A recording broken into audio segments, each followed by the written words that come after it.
1 डिसंबर जो ॾिहाड़ो वॾे शानदार जोश जज़्बे सां मल्हाए पियो वञे ऐं हिन वक़्तु असीं नवाब शाह प्रेस क्लब जे ॿाहिरां मौजूदु आहियूं जिते हर साल जीअं हिन साल हक़ सूफ़ी अज़म वर्ल्ड जे चेयरमैन फ़क़ीर जीअं मस्त परवाज़ी जा जेके फ़क़ीर जेके आहिनि रैली जेका उहा नवाब शाह प्रेस क्लब पहुती आहे।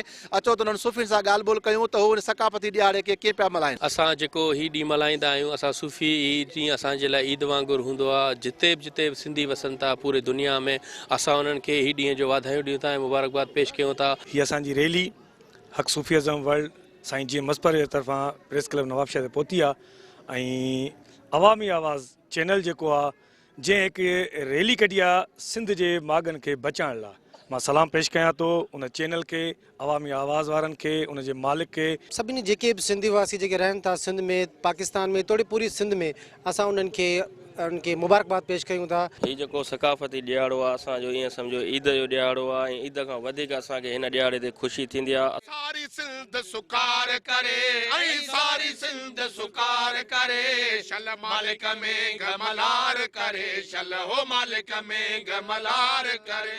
कैमरामैन मोहम्मद आज़म भट्टी सां गॾु रहीम लाशारी अवामी आवाज़ टीवी नवाब। विज़िट कयो अवामी आवाज़ मीडिया ग्रुप जी वेबसाइट awamiawaz.pk